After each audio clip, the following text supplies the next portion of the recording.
y'all, and welcome back to another episode of Catch That, where we analyze, dig deep, and honestly talk about R&B artists, albums, eras, and much more with folks in the industry and with other music experts. I am Naturally Elise, and that's my bro, JR. And we are the R&B representers, and today we are welcoming a couple faves and other R&B heads that are podcasters as well. And it is 90s R&B University. Hey. What up, what up, what up? Hey. What's up with you? We are so excited to be here. We are. Yeah. Look, I done brought my cup. Thank you. He came ready. He was ready. It's a tribute cup to you. Yes. That's so sweet. I had to go to Party City. I'll keep these red cups down to the house. Okay. Yeah.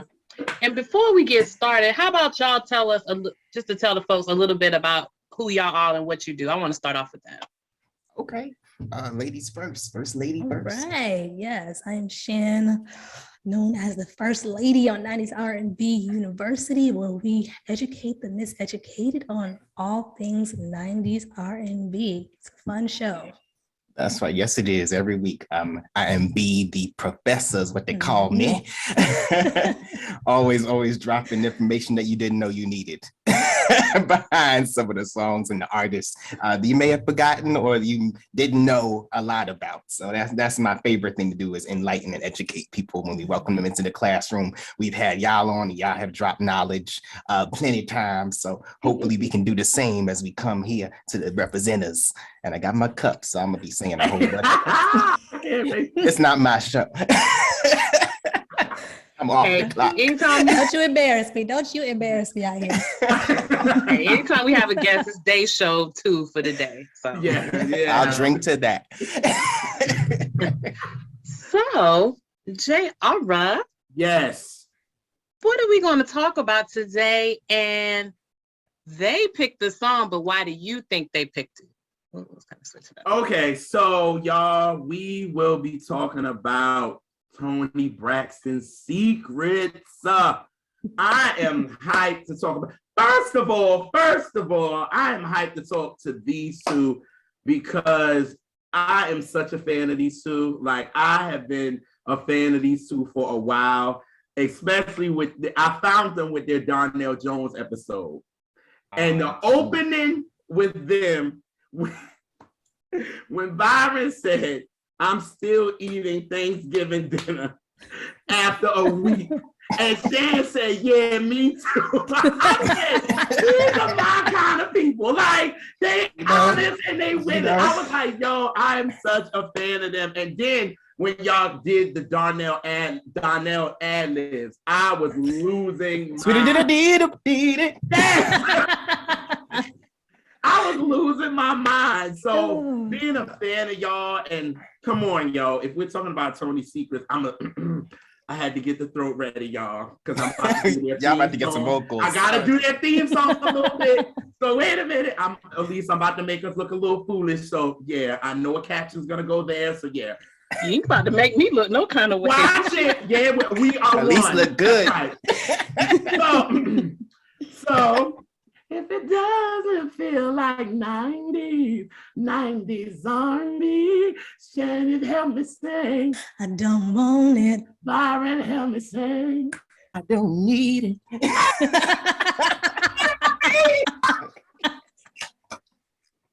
Let me just say, from the minute we met JR and from the minute we met Elise, y'all have been our kind of people. Yes, absolutely.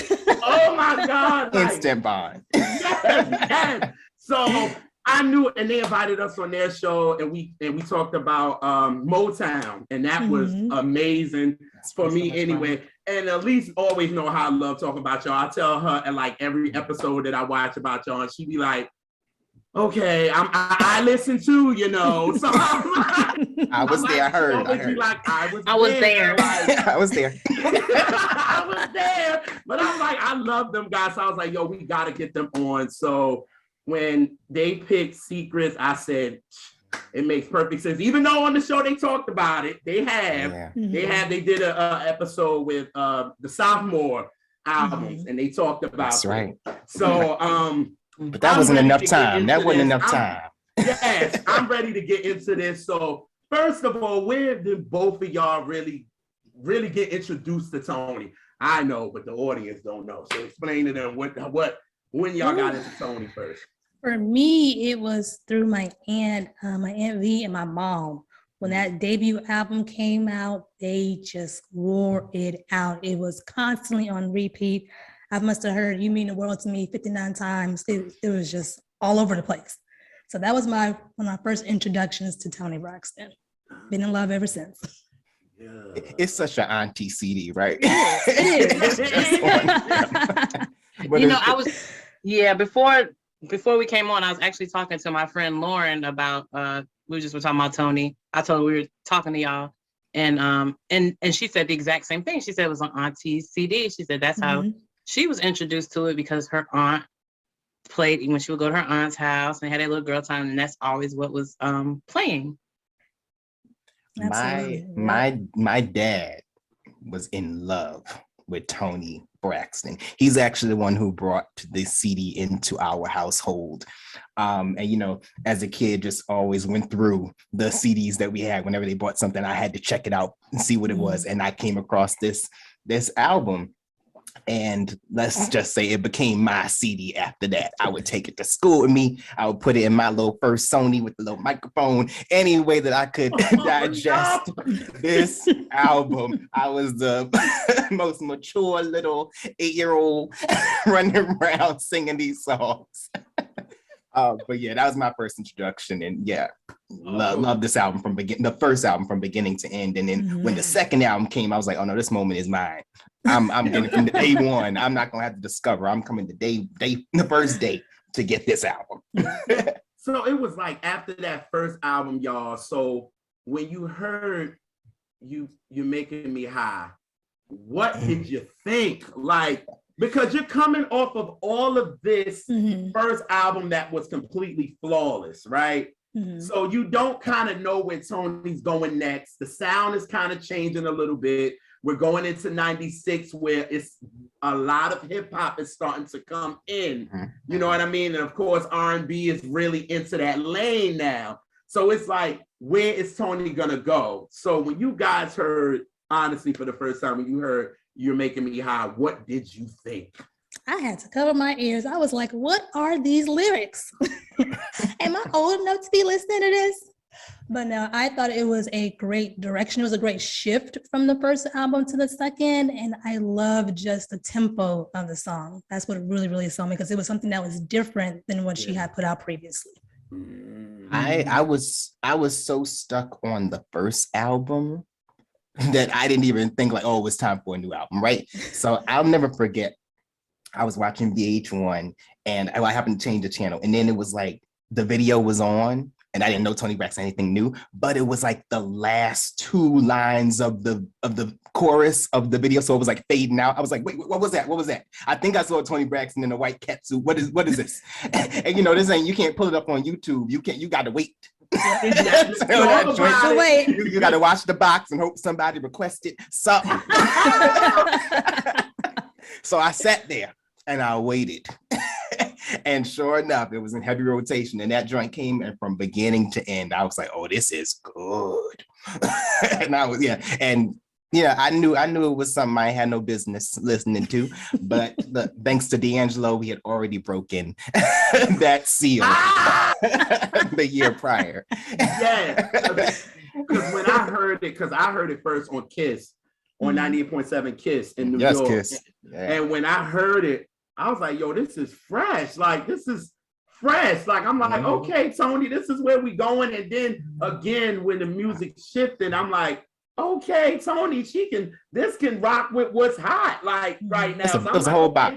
Yes. And then when I found out that Bryce Wilson did it, and I said, now, wait a minute now.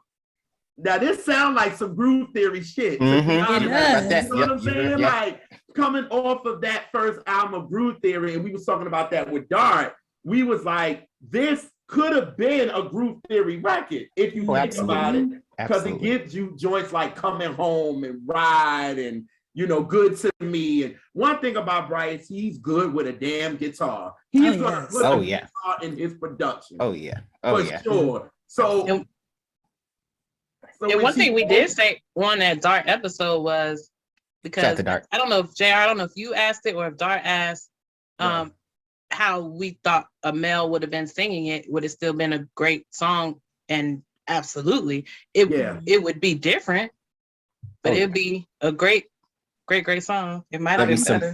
There'd be some higher notes going on. It might have been better song, honestly. I actually need to hear that demo.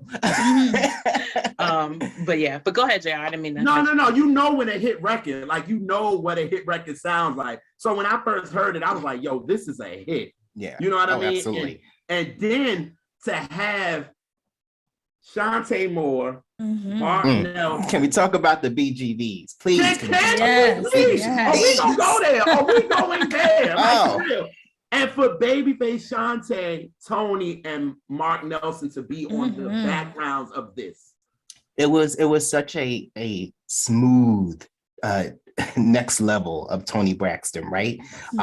And a smooth transition, because yes, she was working with Bryce, who co-produced this record, but also it had that baby face foundation to it, which is what we know and love from the first album. So it was an easy move into this new sound for her, because you still were bringing along that magic of baby face. So but those backgrounds, that damn Shantae. Listen, she all over this record, but for real. Listen, oh my God. And then seeing the video, like you said, the video, it was Catsuit, the ladies from all the shows that we watched at the time. Everybody. And it was nice to have a video that was objectifying men for a change. Well, you did that too, because that was a trend, and I was you didn't see a lot of that. I was waiting on it, and I mean that too. I'm not even being funny. I was like that needed call it out. Call it out. Absolutely. Yeah. Right. Just but that's why it still lives rent free in our minds. We still see that video as clear as day. When we're talking about this song, we are talking about the video. Absolutely. Absolutely. Yeah. Absolutely. Think about that. You thinking about the video. And I was just like, this is the same woman from You Meant the World to Me. Right. The hair was longer. She had a little cut. You know what I'm saying? Like she got on the little bob wig right there. Her little mullet. She was good to go. Yeah, a little shag action. Yeah. Little shag. Long shag. Yeah, because we hadn't seen Toni, even the other scenes, like we hadn't seen her with long hair like this before either. So she was coming off like all brand new. Like, who is this? She coming out of her shell. Yes. on this one. Yes. So it was like, okay. So I think after that, I was just like, we got to get this album. I don't care. Like, so listen. This was the era when growing up, I discovered, this is Young B backstory, everybody. I discovered rolling pennies and rolling quarters. Like I would go around the house and just like roll coins, and that would be like my currency and my bankroll to buy whatever I need to get. It was always music, everybody. So when I saw that video, I got my coins together. And I sent my brother to the store. I said, look, I got a whole bunch of rolls of pennies. I want you to go down to the Wiz and get me this CD. Better. Nobody beats the Wiz. Nobody beats the Wiz. And he went down there with my rolled up pennies and quarters and came back, and it was on. I was just, don't bother me for the rest of the day. I gave him $16.05 because that's what it was, with $14.99 plus tax. Wow, he even remember. That's real. Oh yeah. Oh God. See, this for me, I don't know that I would. So I was 17 when it came out, and I don't know that I felt one way or the other about rushing and going and get the album, but my mom had it, and she loved it because she loved them sappy, slow songs.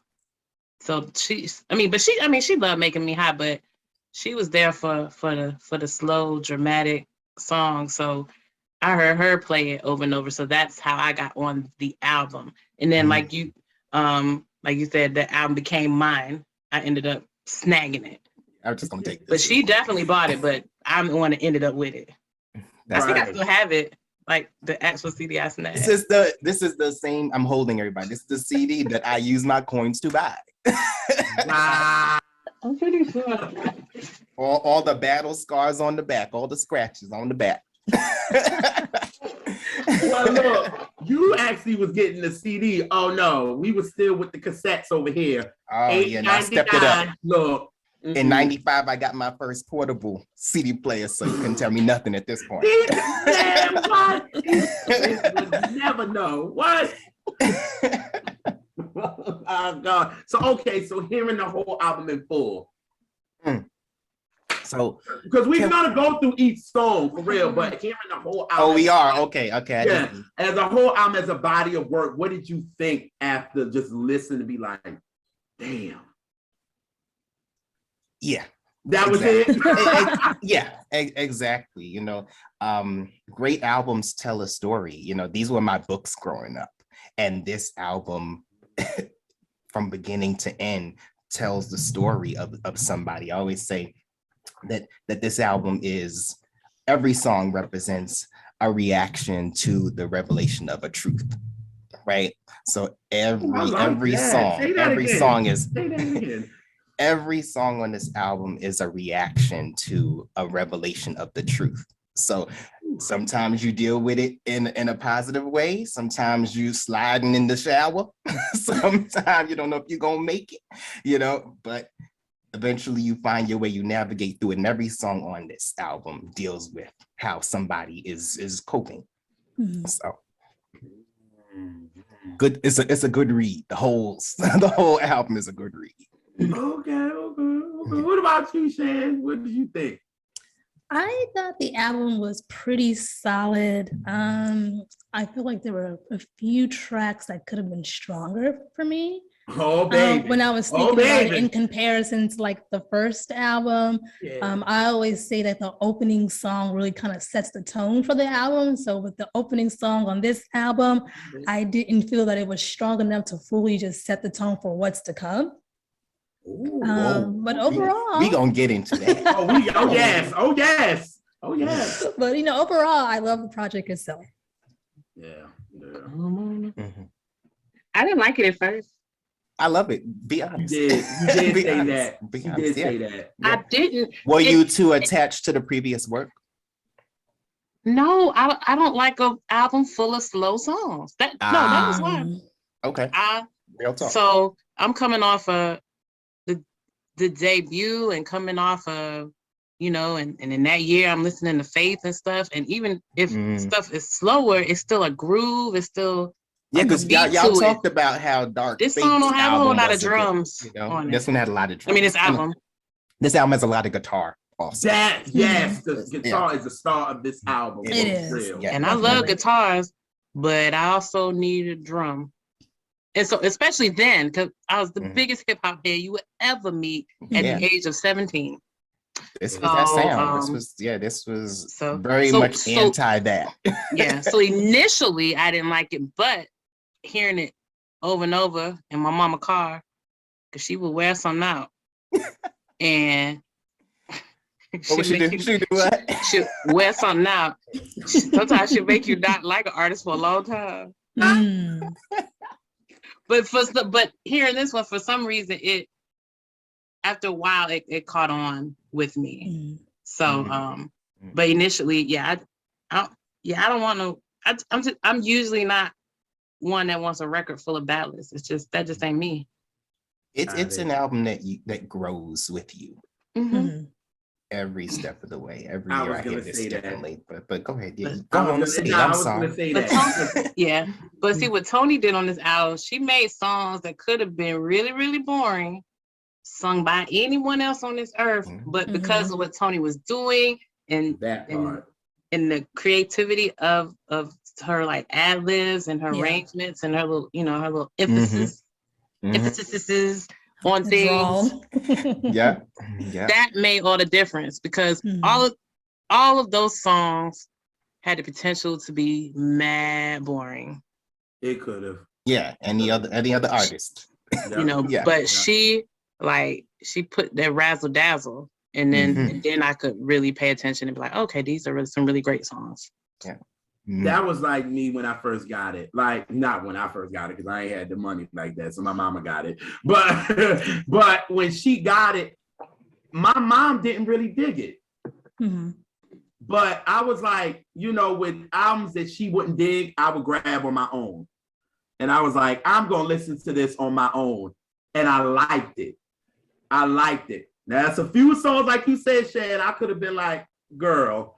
But I mean, at the end of the day, as a body of work, after my first real listen, I said Toni has solidified her legacy with this album. And I said that then. I was like, oh yeah, the first album, because of course people could say the first album was kind of like a fluke. Okay, it could be whatever, the promotion thrown behind her, whatever. But then the second album, I was like, as a body of work, this album is great. Like, it still gives you the Toni vibes. You know what I'm saying? But then once I got older, because I'm like Elise, I needed a little bit of groove, which y'all gonna find funny. But I needed a groove. But I was like, yo, these songs is all right. But then when I got older, I was like, yeah, I love this.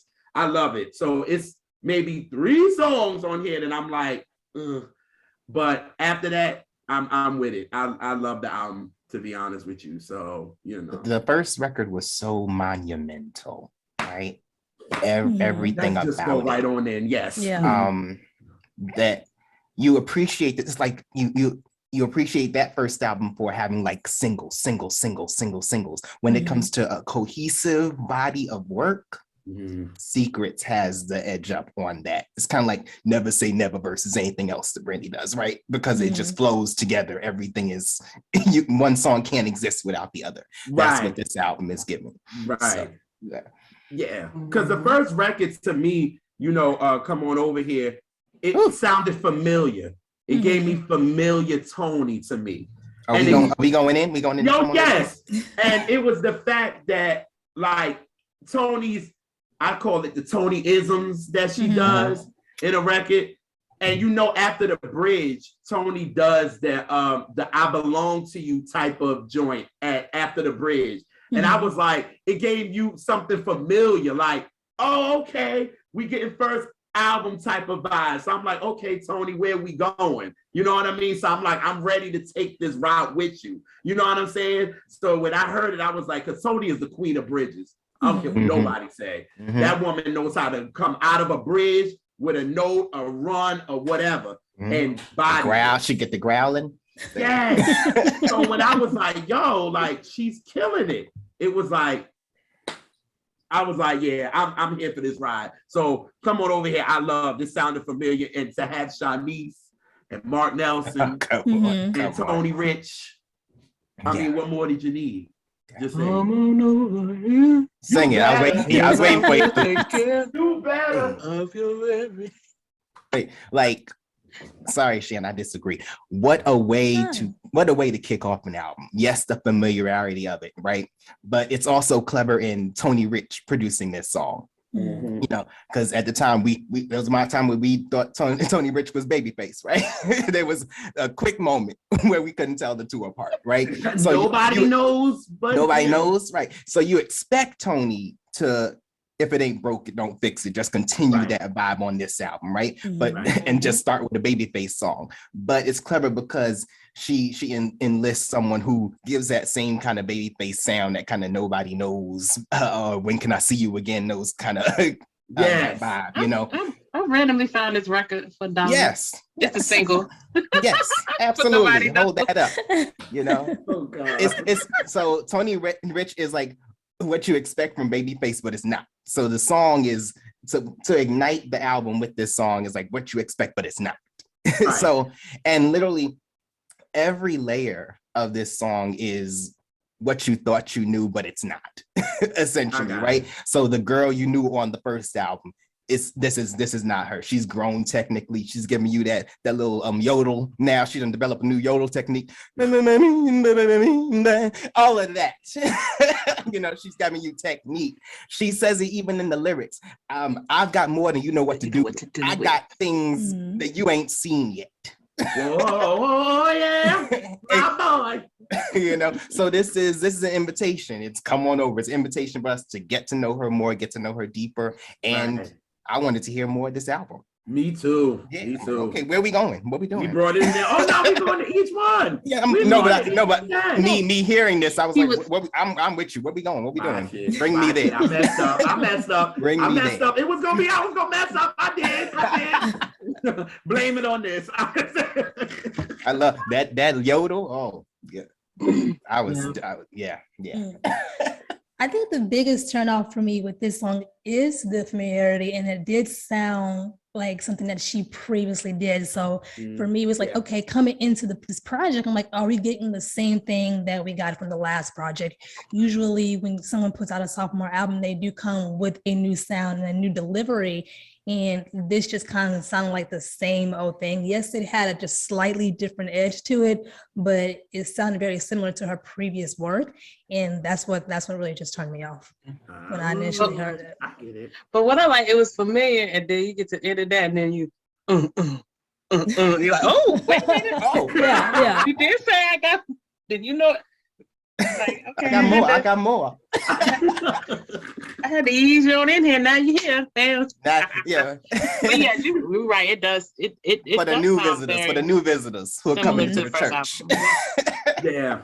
Oh yeah. Oh It does, yeah. it does. For new members. Yeah. I can. Mhm. So Shan, you think if she would have came in starting with "You Making Me High," that would have been better? Or do you think the song just shouldn't have been on the album? I feel like overall that the album could have been done without the song. Okay. She says, Okay. I don't think that it neither added nor took away from the album, but it was something that I feel like it wasn't needed overall. Okay. Okay, I can respect that. I can respect that. mhm. From a real music head, y'all, catch all of that. You know, And I'm you know, a fan. yeah, I'm a and fan you of know what? cropping a CD to make it a perfect one. Okay. Compared to the rest of the album, it is the mid, because I put a list of my 3 favorite songs on the album and Mhm. 3 least, and it's in neither list. Yeah. So Okay. it's- Okay. yeah. Okay. I got you. All right. So we done went for you know, You Making Me High. and that's right? one of my favorites. That's on my Mhm. list Ugh, forever. ugh. You know, since they think we don't, us music show people don't like singles. No, I love me a Toni single. Oh yeah. Oh yeah. Oh Mhm. yeah. No, Yeah, absolutely. Yeah. So okay. So there's no me without you. Mm.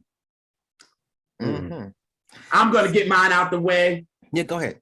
I think it's a cute 90s song. Mhm. To me, it kind of reminded me of like Love Will Never Do. Mhm. I felt like Mm. maybe Babyface was getting his Love Will Never Do type of vibe, especially for me, the way she starts with the low register and then the second verse, she gets high, and then we know Toni with a bridge. She's just gonna eat it. That's just what it is. But to me, it's a cute 90s song. And for me, I felt like it didn't age well. To me, when I hear it now, I'm like, okay, I don't need it, but okay. You know, that's me. That's me. So that's why I want to get mine out the way, because I think y'all all love it, and I'm just with it. So I got mine out the way. Y'all go ahead. I just think it's on the Lyrical- wrong album. It should have been on Babyface album. Mm. Okay. Lyrically, I like this song. Okay. Just speaking on the lyrics in the context of this song, listening to it sonically, it's probably one of the ones that I do skip on the album. I don't think that it holds its weight, as I said, compared to some of the other songs on the project. But I love the lyrics of the song. I think they're beautiful. But that's about it. That's pretty much all that I have on this one. It should have Yes. been it should have been a Babyface song or a Toni Mhm. Rich song, or Yeah, so it could have been a John B song. It could be, but not a Toni song. Yeah. It didn't showcase. It didn't do anything. Like, the song's fine. It's not a bad song, but it doesn't do anything. It doesn't showcase Yeah. Toni. Right. Mm. What Right. So something happened between the first album and the second album. It happened around, we talked about Let It Flow, Mhm. where Toni's sound evolved into a hybrid of R&B and country music, right? I feel like this is a babyface version of a country song. You know, it's Okay. and if you think about like 1996, especially women in country music were like on the rise to dominate at this point. So you have like Reba and Martina McBride and Faith Hill, and Leanne Rimes dropped her first record this year, and then Shania Twain would like becoming the biggest selling album ever made, you know, the year prior. You know, so there was this gravitation towards those were great R&B records. Music. Yeah, and they're great. they were wonderful R&B records. Yeah. There's such a correlation between R&B and country, like honestly. But those were blatantly, blatantly. Those songs sounded like intentionally R&B records. Yeah, exactly. And that's why Black people know the records too. Oh yeah, because it was familiar. It was familiar. It was the country songs that Black people rock with. All those artists. It was very sad. How do I live without you? Oh please, yeah. So this was leaning into that. This is Babyface saying, you know, Toni has this quality, this country element to her music. Now that's where it's evolving to. And I think the intention of this album completely was to cross over in some kind of way, somehow, some space. Oh yeah. So any way that we can do that and reach the masses, so that she can be on the CMAs or she can be on Divas Live or whatever we need to do. You better. We gonna tap in. Absolutely. Oh, yeah. I get it.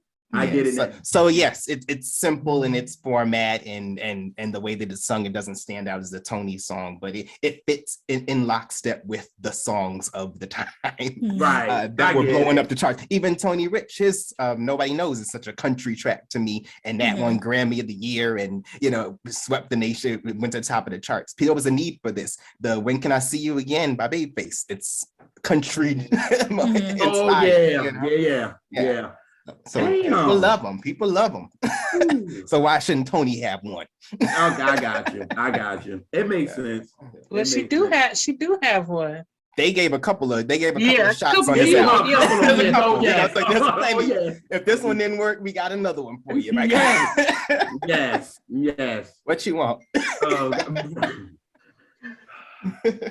All right. Go ahead. You go ahead and talk about this one. Is this the pièce de résistance? Yeah, me and JR famously dislike this song, and everybody come for us. And we So I have a question, because I know you guys don't care for this song. Right. Is it because you heard it too damn much? No. It's not. It's just not. Okay, that's not your bag. Because that turned me off for a little while, the song. I was like, I gotta step away. That added to my vitriol for the song, but that wasn't I didn't. Okay. I never. It's just. I hated it. Like Toni hated it when she heard it. I hated it. It's boring. I don't like Diane Warren. It's so boring. So how do you feel? Perfect vocal performance. This ain't a dig on Toni, but that song can go. How do you feel knowing that this was not written for Toni at first? So originally, this was Celine Dion's song. I believe it. And Toni Braxton had Because You Love Me, and they switched. Really? Yeah. I actually probably would have liked her on Because You Love Me better. I really would have. I really would. And again, I'm just not the biggest Diane Warren fan, like at all, because the song. Do you like the words or do you like because then we're talking about David Foster. Do you like the production or do you not like the lyrics at all? Do you think the lyrics are like whack?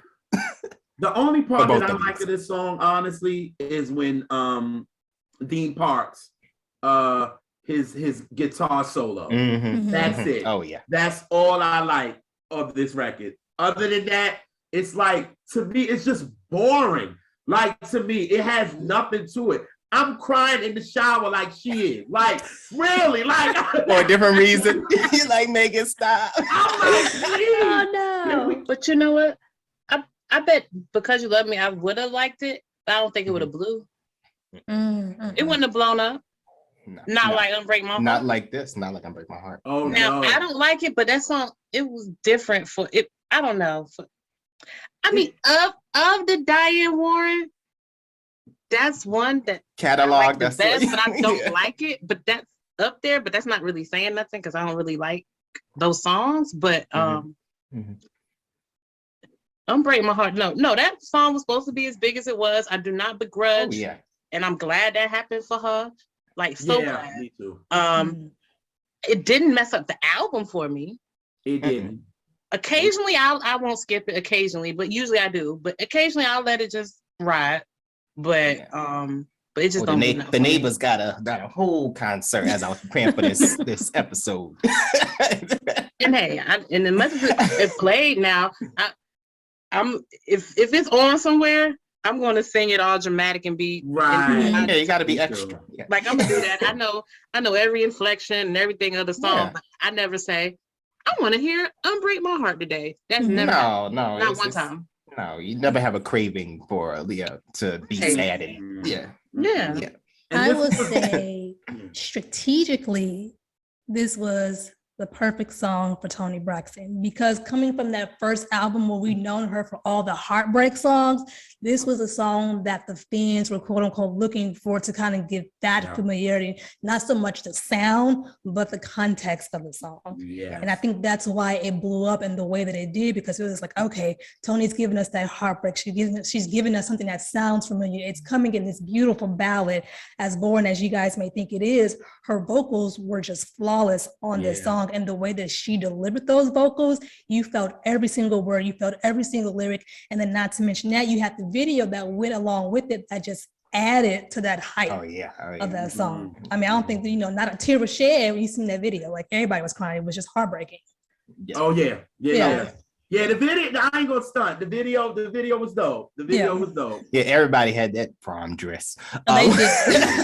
That low key hole. They did. But it's the reason why I do enjoy this song is because it is everything in Toni Braxton's vocal arsenal playing together. Everything that she can give you, she is doing on this song, from the D minor to the E flat, everything. And evoking emotion. This was the crossover. As a female artist of that time, you needed to have a power ballad. Yes. Or you weren't giving us nothing, and this put her in that space of like, oh, she's like a Toni, she's like a Celine or Mariah, like that trinity that everybody holds up high, this, so the remix, I mean, yes, it did annoy me. the club remixes and all that. There were too many remixes. I think there was a whole remix out. It was too much. It was too much. I had to step away from it because it was just so much, and she was performing on everything and taking her clothes off and all that jazz. But I did love this song from the minute I heard it. I was like, oh, this is gonna be, you hear it and this is gonna be big. To your point, like anybody who would have taken this on, who would be bold enough to take this on, would have had success with this song. Oh yeah. Like y'all said, during that time you needed a mainstream record. And Diane Warren was it. Everybody was going Diane Warren. She was that girl to go to. Everybody went to her. Shoot, the Leah, Monica, Brandy, all the girls went to her for that power ballad that you need. Because I think Brandy said when she was doing an interview on Vibe, what did she say? She said, this is the type of record that will get you a number one song. Yeah. And I mean, shit, Unbreak My Heart was what, number one for like 11 weeks? 11 weeks. Yeah. Chastity made sure I said that, because she was like, you better say it, that it was number one. I love this song. She was eating my ass up a couple of weeks ago. Yeah, she was eating me up a couple of weeks ago about not liking the song. And she said, well, it was number one for 11 weeks, so somebody had to like it. You didn't. Fine. But yeah, you're right. But a good song also puts you in a mood. Like and yes, I can't listen to this song all the time because it's gonna put me in a mood. I'm gonna be walking down the hall, sliding down the walls, everything. Hugging myself, looking out the window and stuff. I don't want to feel like that all the time. But if I do need to, I got a song. Hello, you better. better. You got a soundtrack. Well, Mhm. the next one Yeah. that we all came. Oh, I've been waiting on this. I've been waiting on this. Yeah. Yes, God. I just want Elise to sing an Yes, excerpt. Please do. Please do. Go Just ahead. the intro. Just give me the Go ahead, intro. sis. Just Go give me the ahead. intro. Go ahead. Go ahead. No, I don't want to do that part. I want to do the promises he said he would be. I did it. You gotta do it. You gotta do it. You gotta do it. You doing my part too, y'all. Go ahead. Just give me the intro. Please just say the intro for me because I missed that when I came into the chat room. Y'all, you were already in mid song. Come on. The affair. I can't do it. I'm on the spot. Do it, JR. I am hunched You over. know I can't do it. My part is always when she always gets to that deep and she said, "We'll be together for Always. Such a lie. Just instigating. Well, y'all, Adultery. That's what they call it That's what they called it. when you're married. Why is it that the woman?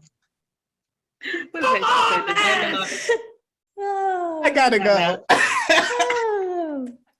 well, clearly, if you guys don't know what we talking about, we talking about talking in the sleep. Talking in the sleep. Yes. Oh, talking to the sleep. Oh my god.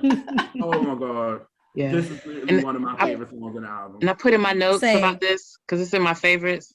But it's sultry, creative, drama. It is. Oh yeah, yes. it's very. all of those Yeah. things.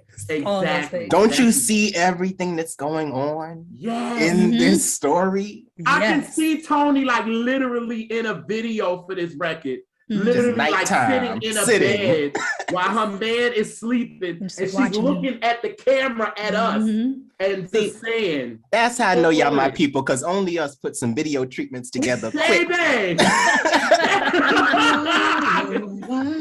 Mm-hmm. Yes, y'all. And Toni is like literally in this like dark on her man, and the light is on her, and she's just looking at us, and she's just a lie. Like A little side eye, yes. It's a whole side eye situation. Oh, Then it was the 90s, so it was a wind machine. Yes, Yeah. random And wind. some, Holding some the hair. silks. Yeah. Oh, yeah, silks. Yeah, the curtain, the very Curtain, thin, the little the thin curtains. curtain. The sheer ones, the sheer ones. Yes, Yes. yes. Shears. That's what I meant. Yeah. It's sheer, very sheer. They gotta be white. They gotta be the white sheer White ones. Oh Yes. my God. Yes. Mhm. Yo, this would be, Like- this song is just like Silver satin sheets. Yeah. Mhm. Yes. It's so creative to me. Rose petals in a tub, just With the 100 right, candles. just sitting. Yo, like I never, like when I first heard this song, I was like, yo, At least I can't. I, Ooh. But you see it. You see every do. word See of it. this song. It gives me very much. When I first heard it, I was like, "This is very like Bernadette Cooper and Climax." And how she talk and then they sang and then they talk and they instigate. yes, yes, Such a yes. liar. I thought it was brilliant.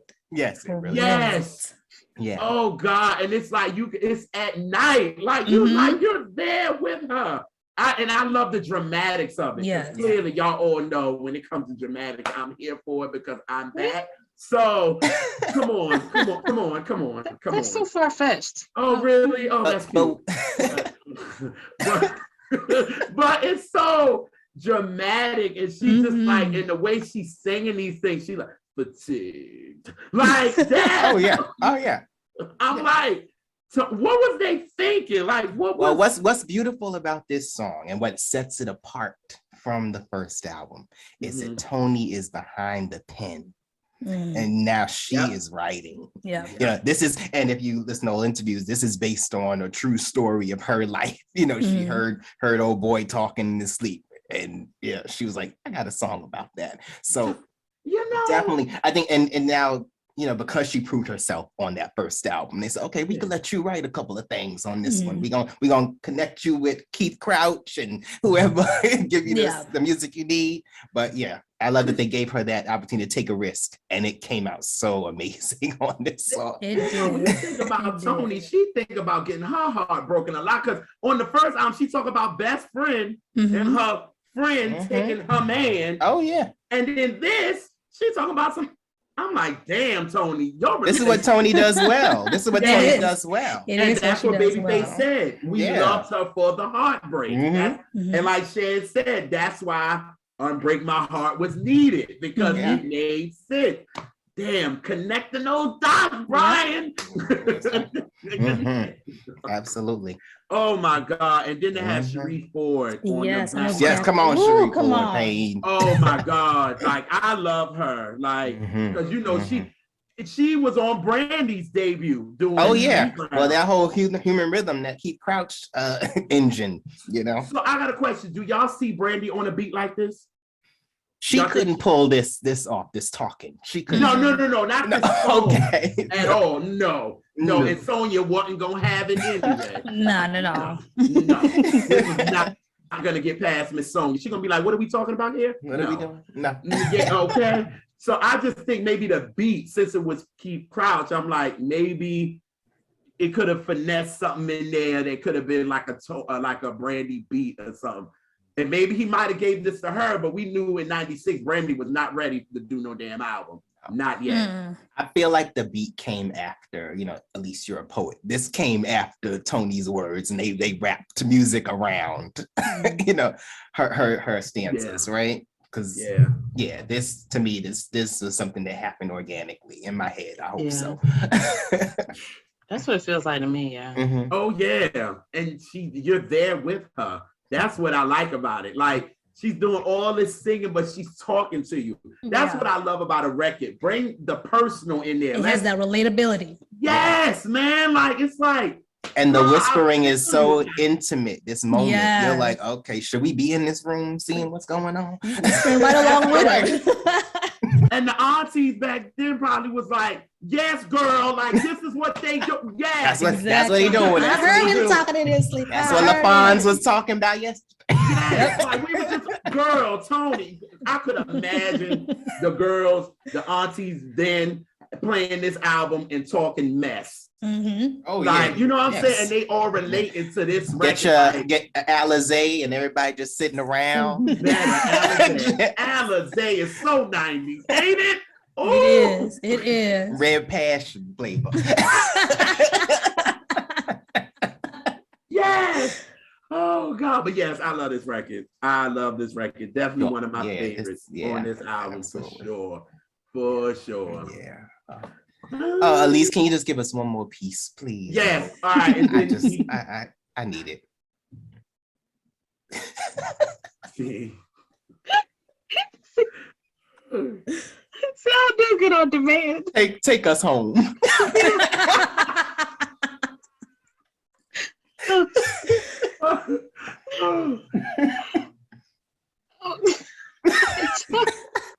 Really? He will come night. Does he know he's talking in his sleep? Oh! So I got mad because he could jog. I saw it because I was singing his part, but that's what I like. The part I like to do because it's deep. Yeah, and it's yeah. I love that. I love listen. that deep register Toni giving on that. What? Yeah. All right. Oh, we gonna be here for a minute because this song here, this next song here is my favorite Toni song, period. Really? Really? I did not know that. Yes. How Could an Angel Break My Heart is absolutely my favorite Toni song ever. Again, they let her write some more. Yes. See? And you know what? Everything about this song says Elise will hate this song. Everything about it. But I love this song. Everything about it. It's on my it's on my favorites list from the album. I ain't supposed, but me, I'm not supposed to like this song. I'm supposed to be like, but it's like when Toni sing it. Yeah, if somebody else was singing it, maybe not. Something about Toni singing it. Yeah. Yep. But like everything, I like the horn, but everything I like. You really just took my soul like that. Like, okay, that was nice. Go ahead. No, but like this, I don't know what it is about this song because everything about it is like what I don't like about songs, but for some reason I like this. I think I know you a little bit. Okay. A little bit. And I think it is the lyrical content and how it unfolds, right? You as a storyteller and a poet, right?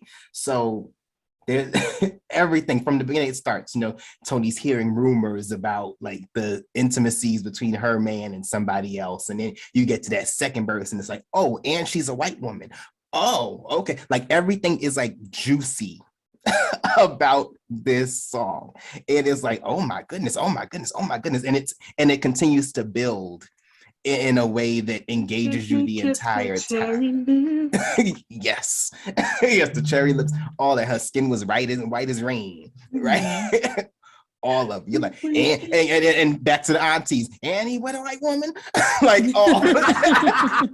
That's real. That's real. Yeah. That's a random like, let me listen some more.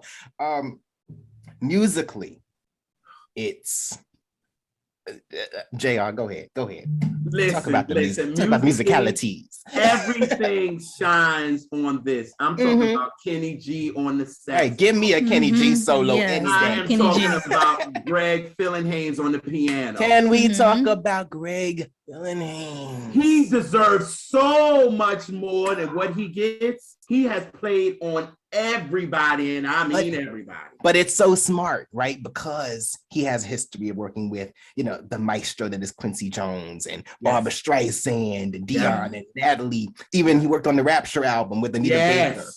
And like 4 Michael Jackson albums. Like he knows how to craft these legendary songs for phenomenal vocalists. Yes. Yeah. And then to have the intro of the strings. Oh yeah. From Jeremy. Mm-hmm. How does a song come in like that? Like just strings. You know what I'm saying? So angelic. Here comes the strings, sir. This album was so like risky. Yes. Like this is not the Toni Braxton album that we're supposed to get. Like we could have easily just manufactured a part 2 of the first album if we wanted to. Yes. And so that's why I just like it because musically, Toni sounds perfect on it. Like perfect. There's nothing wrong with her vocal on this. I even like how she just ends the record. Like, Kenny doing his little action. Oh yeah. Like she got to give you a little run at the end, and I'm like, oh, like I really, when I first heard the song, I lied to y'all. Now I replayed this joint like 6 times. Oh, absolutely. Great. Absolutely. That's how much I love this record because I like a record that everybody is shining on the record. The musicians, the singer, all that. And everybody on this is shining. Hell, even freaking Nathan East playing the bass is shining on this. Like, oh yeah, now, everybody has a moment.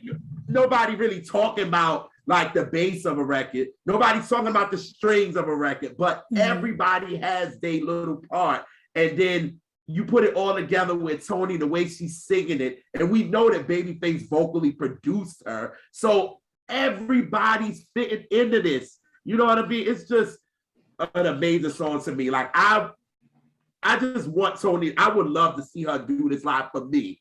Those would be one of those times I'd probably be like, just in tears, just crying. Because this is how much this song touched me musically and everything. Like, but one thing I like about this record, there are parts of it that are imperfect vocal performance because you need it for the feeling of the song. So there's you need a voice pieces to to where break. she's straining, but she's not straining because she can't sing. She's straining because that's what the song is calling for. That's what the lyrics are calling for. Right. Like, oh my time, all that. Mhm. And the breaks and cracks in her voice. Oh yeah. She's in those feelings. Yes, that's exactly She's putting in that man. relatability. She's taking Toni to the next power, right? Yes. Like it's just like, yeah, okay, vulnerability. I see you. Yeah. Yeah. And I mean, and again, I think this is what this album was all about anyway, about vulnerability, showing her rawness in her vocals. You know what I mean? Because like you said, Elise, in that, so I was gonna say too, it's a part on this record where Toni is just giving raw, and I think Babyface is probably like, let's leave that where it is. Yeah. It don't need nothing. Don't need to polish it up. Don't polish it. Just leave it. Because you need that, because the musicians. The music is polished enough. Yeah, it's an orchestra. Yeah, it's orchestra. Yeah, like and that video, like I always think of that. Like if you told me Shonda Rhimes wrote Bridgerton while watching this video, I'd be like, yeah, you're right.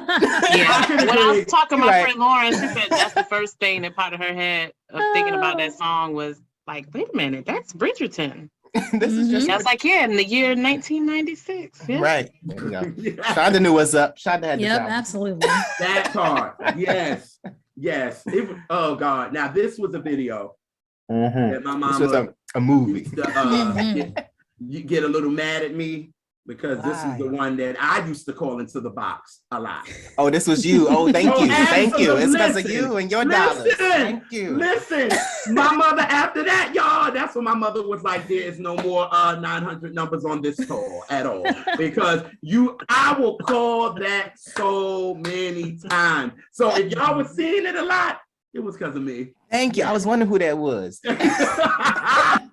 It was me. And my mother got that bill and said, nigga, you done lost your mind? Like, you lost your mind? Like, are you crazy? I'm like, Ma, I love this song. She was like, we got the tape, the cassette in the living room. What are you doing? Like, you better wait for a video soul to come on. Right. Okay. And she like, now listen. Now you done saw this video many a times. When you listen to it, think of it. You ain't got to look at it no more. Just play it and think of the video, because there's no more. And I lost my box privilege just because of this record. So Toni, yes, I lost no more calling, no box, no more because of you. Yes, I blame you. Love it. I love it. I'm sorry. Oh, I can't wait till my mother see that part. She's gonna be like, hell yeah. Thank you, Mom, for your credit card. I didn't have it. I know. Oh God. Oh man, but yes, I love this song. Amazing, epic. And this again is my favorite Toni song ever. So yes. And yes, I do love horns. So yes. Yeah. Oh yeah. More horns. So but I never knew that. Okay, she's funny. I know she's playing. I know she's You're not talking about horns, right? No, about the song. Oh, I never knew that was your favorite. No. Really? I think I knew about the horns. Yes, this is my favorite song. If you'd have told me, I wouldn't have said I didn't know that it was your favorite. Okay, anyway, because we're not gonna do this. So next joint, Find Me a Man. This is what y'all not gonna do. Just drag this song. No, I'm not. I love this record. To be honest with you, track 5 to 7, I love down. Period. I love Find Me a Man. I love this record. It's one of my least favorites on the album. It's a skip for me. Wait. Oh, the female. Big skip. Please explain. Yeah, right. We would like to know. Yes, why? I'm just not a fan of it. I feel like the lyrics are kind of like underwhelming and kind of lackluster. I didn't really care too much for the production. Even the way Toni sang the song, it just didn't hit for me. My notes it didn't land. My notes say boring, hate the production, hate the arrangement. Damn. So exactly what Shan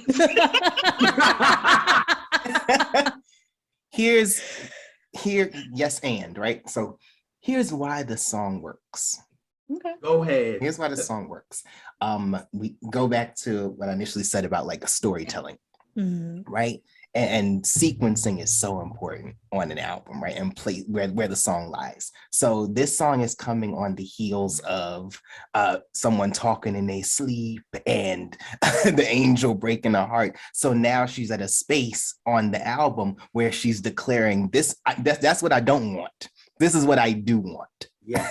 You know, and this kind of Build a Brother song that she's talking about, like wanting honesty and somebody who, you know, doesn't lie and who comes home at night and, you know, puts love before temptation, all those things. You know, it's a hopeful piece, right? When you put that Sierra prayer into the universe, it might come back to you. in marvelous ways.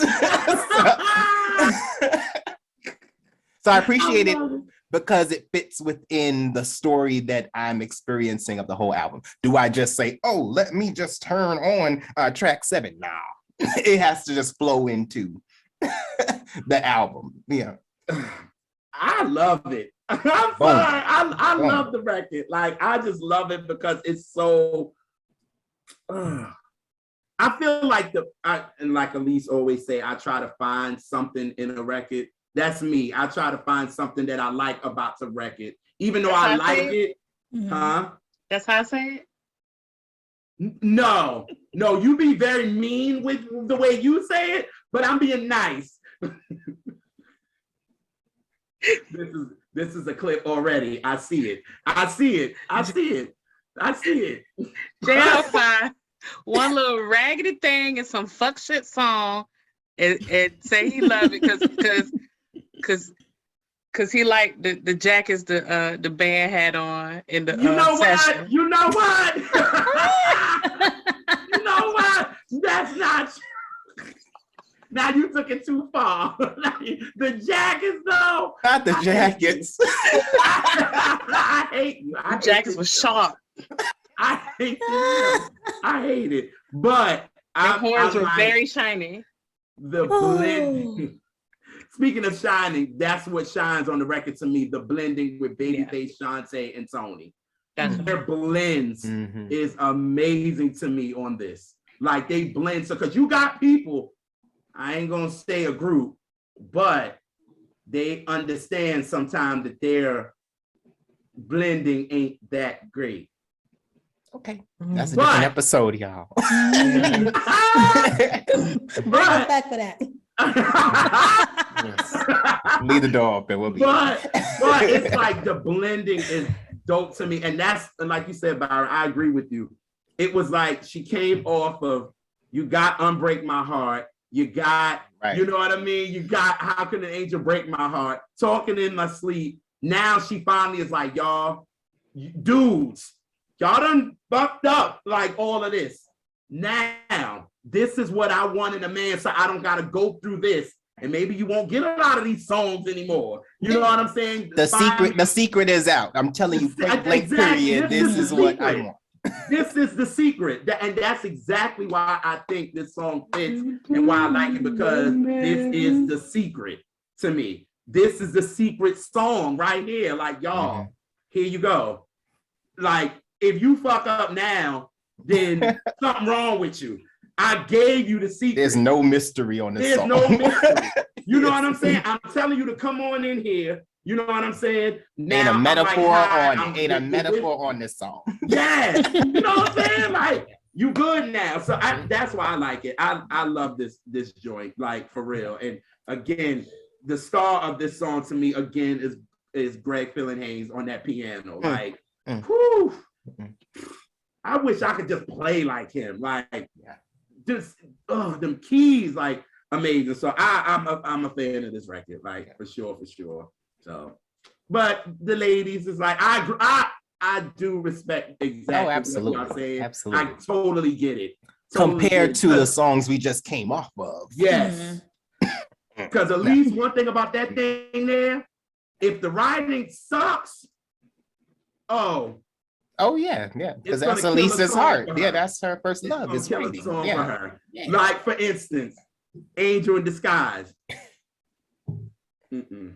No, that's not your thing. No, because That was her version of I'm talking in sleep. An angel has always been thought. I like every we did an episode on it. No, I like everything about the song except the lyrics. Like it's sonically, it's amazing. It's It's the beautiful. art, it's the writing in her, the writing in her. Yeah, it's the writer. It Yeah. don't make no sense. But Yeah. anyway, I'm not gonna go down this road. But it don't No, make we're not. No. But before we move But on, it sounds amazing. You're right. You're right. Mhm. But we gonna- So I ain't gonna skip it. Right, I ain't gonna skip it ever. Right. But Yeah. I'm gonna talk shit the whole time I listen to it though. and be vibing. This ain't shit. Speaking of talking shit, y'all go ahead. This next song, Let It Flow. Jay, I don't like that song. That's one of my favorites. And Elise love that song. And Byron loved that song as well. So this song had me in a chokehold since Wait to Exhale. Like this Same was here. the standout. Now, with that, the only reason I want to hear this song is I want to hear Savannah and Keith talking On the phone. while On they're the phone. walking through the park. Oh, okay. Other than that, I'm good. This was when Really? when Bubba stole the girl's wallet on the phone. Oh, that's what it was. Oh, when they were on the Yeah. phone. That's right. Yeah. That's right. You right. That's- Bubba, what's the child that I wanna don't know. hear Whitney talk. Bubba. I want to hear Whitney Nobody want talking. no broke heart. Yeah. Don't nobody want no two-time loser. But again, it's storytelling, right? Here we are. The truth is out, all the secrets. He was talking to sleep on Friday. Saturday, you had a chance to think about what you really want in your life and deserve. First thing Monday morning, you're packing your bags. Like it's a whole weekend. Mhm. Deuces. I love how he broke that shit down like that. That's it. No, I'm gonna let my baby away. No. Oh, I love this song so much. Oh, I can't. Y'all go ahead, cause Yeah. But my little favorite part of the song is nobody want no broke heart. That's going back to the country vibe. no nobody want no two-time loser. I love the No. ad-libs on the song and the way that she executes those, and especially when it ends Oh yeah, and just that na na na na na na na. That let it part I like. flow. yeah, it's so catchy. It's catchy. Yes, it is so catchy. It is so catchy. But, Yeah. I but like this the is song. that moment when Tony started dipping into the countryside, and we were like, okay, this is kind of tight. Mhm. Yes. So, yeah. And And yeah. go ahead, Lynn. Go ahead. And then the way she come in on the verses reminds me of, of the first album, Honey, Honey, Sugar, Sugar. Mhm. Like that. Yep. It gives me that. Mm-hmm. Gives me that. It's And I love reminiscent of the yeah, Because it's so Absolutely. dramatic, Mhm. yeah.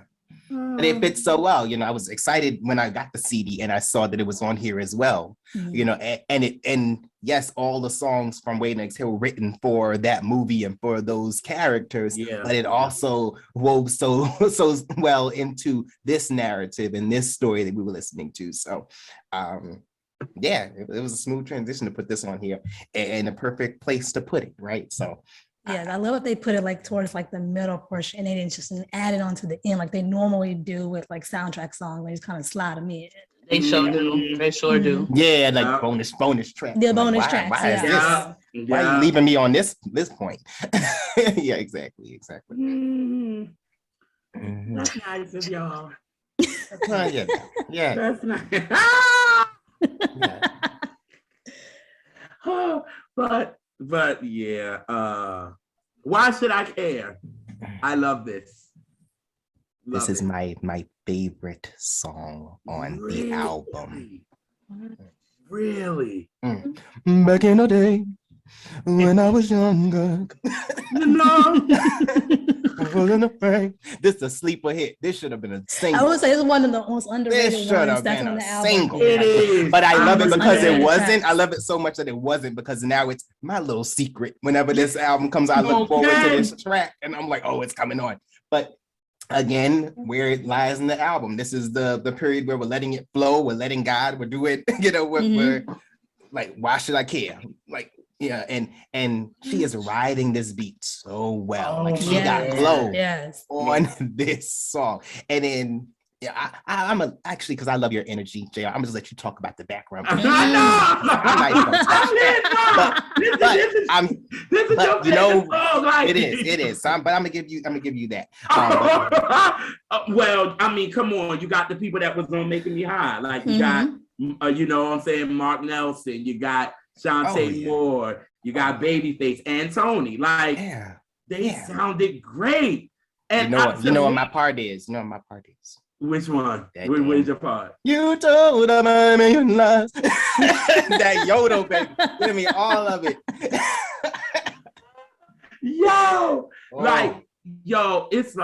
It's crazy that Shantae Moore was such all up and through this album. Oh my God, all up and through it. You know what I'm saying? And the poor girl I wanted her to be a bigger artist. I think me and Elise were talking about this a couple of days ago. We was talking about it, and we was just like, this girl, it's like she came out with her album just a minute too late, that debut. You know what I mean? Like, because we was in the transition of that hip hop soul coming in, the Mary, the SWV, those girls. It was no longer, we wanted to see the girls in the long dresses and the things like that to me, because it was like, we had the Whitney, we had the Mariah, we had that. And then this transition with this girl wearing baseball caps and freaking jabots and jeans. And then these girls come in that's from New York that got the swag, and they changing this climate. And then her album comes out at the end of 92. It was like, nobody cared anymore. You know what I'm saying? It was like, girls is like, we don't want to look like that. We want to look like them. You know what I mean? And I don't think she got that. And then to know that that girl paid so many dues. You know what I'm saying? Especially on this album. Shantae's on a lot of these records. Yeah, she played the background a lot. People don't give her that. She's the through line of Waiting to Exhale. She's a through line of this album.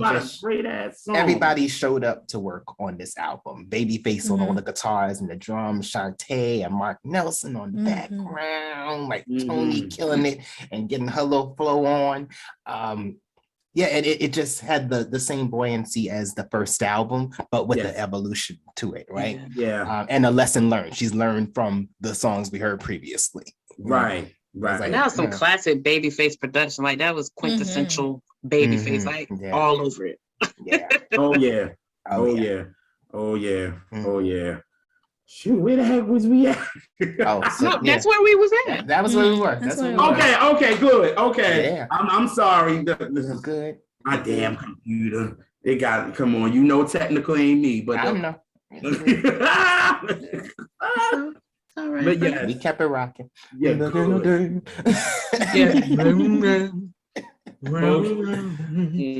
All right, so then what's the next song? Oh, I Don't Want To. I mean, now this song I don't like. It's such an R. Kelly song. It's my least favorite song. Such an R. Kelly song. Like, and it sounds just like a specific song that back in the day I used to like, and so I can't even separate it. It sounds just like which one? Like There's so many. To me. It sounds like there are so many that sound exactly like that at the right. time. It's the most. He gave that production to a lot of people. Yes. Oh yeah. Yep. That part. It's the most remedial of the tracks on the album. It doesn't stand out at all. And that's what it is. It doesn't stand out. And it's not layered and nuanced like the rest of the songs. Yes. Right. Yes. Even Toni's vocals, like she is bland. The video is bland. It's thin. It's sparse. Yes. I agree with that. And there's so much poetry on the rest of the album that makes this like, no, I don't really need this. It wasn't needed. No. I agree. And this became a single just because R. Kelly was the go-to of the time. But it was interesting. So all the singles on this album were like double. You had like the first single was You're Making Me High, but it was also Let It Flow. Yeah. And then I Don't Want To was with I Love Me Some Him. And then and then I forgot. They were trying to make Toni pop any way possible. Like, I let's get see. all these songs out here. Yeah. Because I used to hear I Love Me Some Him so much more than this on the radio. I did. Oh yeah, me too. Oh, Me too. I did. Oh yeah. Oh yeah. I would have loved that video versus her just standing in some jeans, looking around, looking scared. But did she though? didn't she? I was like, why? I have a Toni Braxton DVD for good videos, reason. and this one gets to skip because I don't have time. Yeah, at all. I wish you would have got I Mhm. Love Me Some Him as a video. Shout out to the late Andrea Martin. Mhm. Yes. Shout out to her. And I also, love me some that song. Yes, Me too. I love me some that song. Me and too. Gloria Stewart too. Shout out. Yeah, to shout out to Yes, Gloria Gloria Stewart. Shout out to Stewart. Gloria Mhm. Stewart. Yes. Mhm. That Yeah. that's my favorite. I Love Me Some Him is my favorite song on the album after Talking in the Sleep. Mhm. Yeah, that's on my Okay. list too. That's on my list too. Yeah. Yeah. It just makes me feel good. Yeah. It's the bridge for me. It's that The bridge. music when it first comes in, you just feel like Yes, Shan. Yeah. That That bridge bridge. just bring it home. and them bridges. Ooh. Oh, the Queen of Bridges. Yes. And, oh God. And then how she come out of it and then she just do like this run. And Mm-hmm. I'm like, whoa, whoa. I'll be like, Tony, for real, like you ain't got I had the chance to carry on Yes. in my heart. Yeah, Oh. and I'm never gonna live alone. I love me. I love Oh, well. That And then Yo, she ate that, yo. Yeah, come on now. Oh and my from the rest of God, the song, that bridge was it was just unexpected. You didn't think that Oh my was gosh, what happened yes. in the song. Mhm. But it worked. Absolutely. Absolutely. Yes. Yes. Oh my God. Yeah. That was amazing execution. Yes. Mhm. I wish Yeah. we would have And got then they just let it ride out. They Yeah, did. just let it go. Just let it go. Yeah. Yes. It was like this build up and then like kind of music just kind of like faded off and then boom, just hit Yeah. you. And now I'm just gonna Mhm. give you this groove. Groove. Yep. Right, right. Sit Yeah. back. Go Sit ahead and back gather your life. Sit in it. Sit in it. I'll be back. Meanwhile, we all on the floor. I'll be- Oh God. Oh man. I just, when I think of this song, I think of because the radio, like you said, Byron, the radio used to play the hell out of this record. Mhm. That's why Kiss I don't FM. Kiss FM. Oh, Yes, like crazy. That's why I'm Mhm. like, this joint only like peaked at like what 20 or something. I'm like, Mhm. how? Like It was all on the number one radio. to us over here in New York. We was on the Quiet Storm. It was number that one. hard. Mhm. And that was surprised. It surprised me how much radio play it got. But I guess that was the Black radio song. But it's amazing to me as much as they played it that people don't really talk about that song a lot. They Mhm. don't. They They don't. don't. They don't. They Mm-mm. don't. And this is such a, oh my God. It just takes me back to me and my mom having playing this in the car. And it's the Mhm. summer. So we got like the windows down and you just blasting it. And it's like a Friday. And me and mom is probably driving to the liquor store, but I wasn't drinking. That's all right. I was too young. For support. I was too young, y'all. Not me. and she would play it, and it just got a groove to it that you just riding. And I'm looking out the window and the trees and all it. It just gives me that vibe every time I hear it. It's such a fun kind of give me them 96 memories Mhm. with this. And anytime I hear it, and I just be like every time she comes out of that bridge, whatever is playing on, I gotta look at it and be like, Tony, you ain't had to do that. Like that was unfair. Like, why are you doing that? Like, you didn't have to do that. I'm letting the girls know I'm the queen of these bridges here. You know what I'm saying? Like that's what I felt like she did. So I love this. So again, it's the reaction that we talked about, how you deal with the same situation. Now, you knowing a truth, what do you do with that? You have some people who say, I'm gonna stand by my man no matter what. Mhm. You know, I love me some him. So this is that person who, you can't talk them down from whatever they're getting into, Yes, I agree. So let her rock. So it's so clever and so lush. It's Yes. Yes. it's so lush. Very lush, very lush. Yeah. Mhm. Okay, so we ending the album in the late night. In the late of night. In the late of night. So she worked with John B. On, Yes. on this record, Mhm. right? She They did. with that. Yes, she did. Yeah.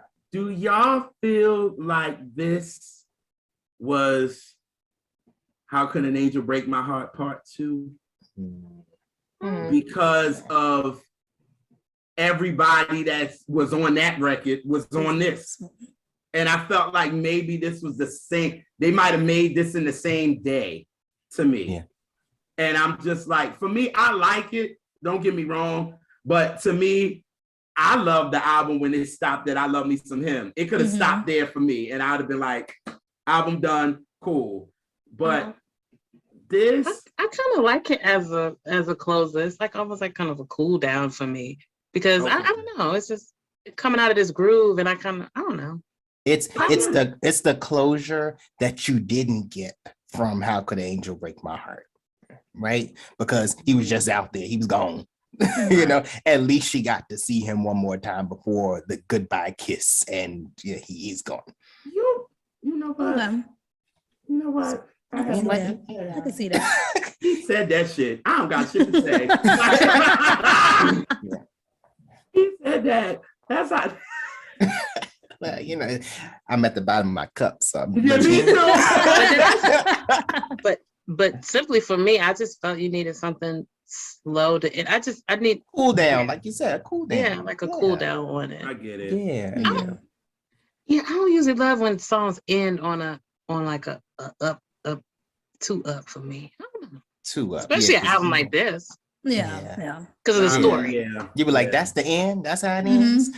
You know, at least this one actually ends with literally a goodbye. That's the last words of that. Right. That's true. Right. I like that it didn't give like that hopeful ending to the story that everyone probably anticipated while listening to this album. Yeah. That made it real. She's coming off, I love me some him, and now it's going to end on this great happy note. And it's like, no, we're going to hit you back with the heartbreak, with the pain. Yeah. with Tony's what back. sells. Yes. Yeah, With my we signature love tone. My signature tone. Yeah. Yeah. And, I mean, and she foretold at the beginning, she's like, I got more than you know what to do with. Come on. Yeah, That's true. And she's a you woman know, of her word every step of the way. absolutely. Yes. It was a self-fulfilling prophecy, so to speak. Yeah. Mhm. Yeah. So this is your favorite Toni album? No. Well, It's a strong contender. it's a strong, you know, A strong something in my contender. heart just loves that first album so much.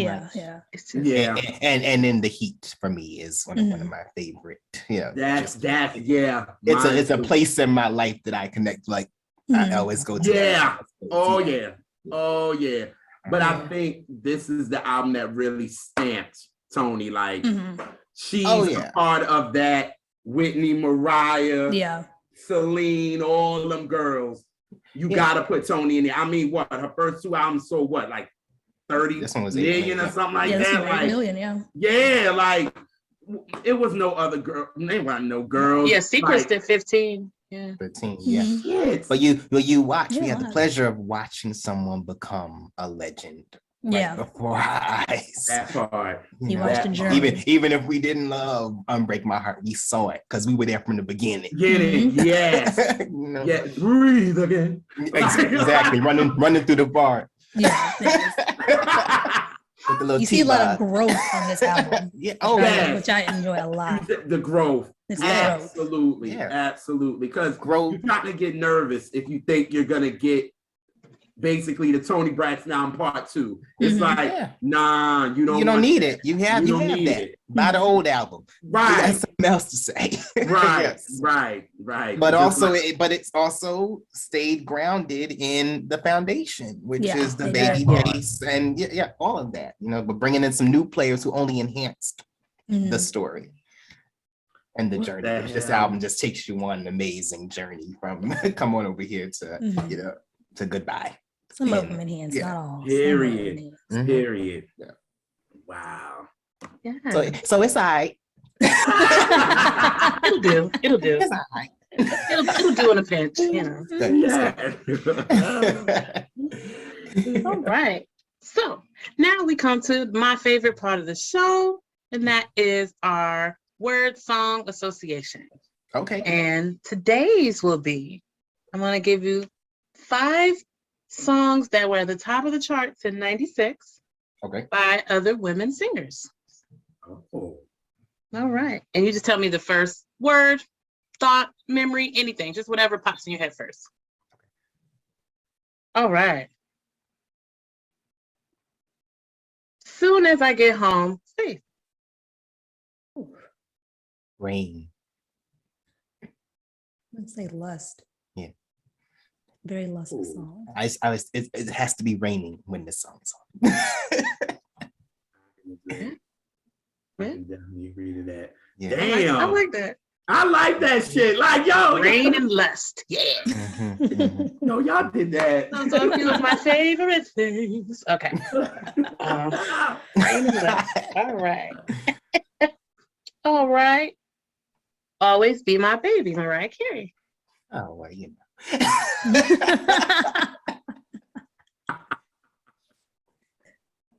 know. Go ahead, Shay. I'm gonna say Young Love. You read my mind. I was gonna say Youth. This was a big part of my childhood. Yeah.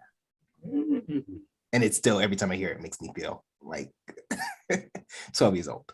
Oh yeah. Oh yeah. Yeah. Oh I've yeah. always preferred the remix over the original. Come on. Mhm. One of my favorite remixes of the 90s period. Like, yeah. Whew. Yeah, I do prefer the remix also, but I love both, but I do prefer the remix. Yeah. Yeah. Oh yeah. Yeah. Yeah. Mhm. Yeah. I like them all. I like them all. You know you do. JR, you know me. Don't Let Go, Love, In Vogue. Favorite In Vogue song. It's one of my favorite. It's the favorite. It's the go for me. First thought is Set It Off. So that's just, that's immediately where my mind goes. But just Return, I'm thinking of Return because this was their big comeback, you know. Did y'all see them on what was that? Oh, the Masked Singer? The Masked Singer. Hi, Dawn.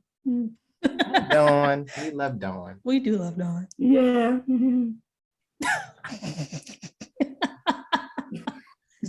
The shade of it all. The shade, I say the shade. Dawn carried that song. She literally carried absolutely. that like it's song. weird now, like hearing Cindy do it. It's like I'm like it just don't have that. It's not that grit to it. It just that grit that Dawn brought to it. Like it's missing that. You know what I mean? So yeah, a lot of people say that's their favorite In Vogue song though. A lot of people. I'd be like, damn, but Organized Noise did that shit though. I ain't even gonna stop. Absolutely. Yeah, they definitely did that. I think I loved it more after hearing the story behind it. All right. 1 in a Million, Aaliyah. Classic. Summer. Yeah. And that album. Summer classic. Summer. I remember we were in North Carolina and my cousin had a Jeep and just playing that whole album, but bumping that album. Yeah. My aunt had her little convertible Mustang. We just ride around blasting that joint. And If Your Girl Only Knew, just bumping. Man, listen. Yes. That y'all, I'm gonna play that after this. See? And I was beating on the lunchtime tables. That I was in high school when all this was out. Oh, that's amazing. Oh, them parties were hot. Them memories, man. That prom Only was imagine. hot. Yes. Oh yeah. Right. Yeah, prom music was lit. All right. And last but certainly not least, Use Your Heart. SWV. Neptunes. Yeah, Neptunes. don't have a word for this song. It just never really registered with me. And Taj saying just a second. Just a second. Taj came in and owned that. Say, wait a minute. I got something to say. Taj got something to say. Yes. Yes. Okay, that was the last one. Thank you. That was good. Thank y'all. That was fun. Yeah. Yes. Lord. So, how about y'all tell us anything you have going on, or anything you want to tell the folks about your platform, or any individual things you're doing? Just that we love y'all to pieces. We do. Oh, the same is here. Yeah, Love y'all to this is death. such a pleasure to be in your So space, in fun. your playground. Yes. Because I get to drink and cuss on here.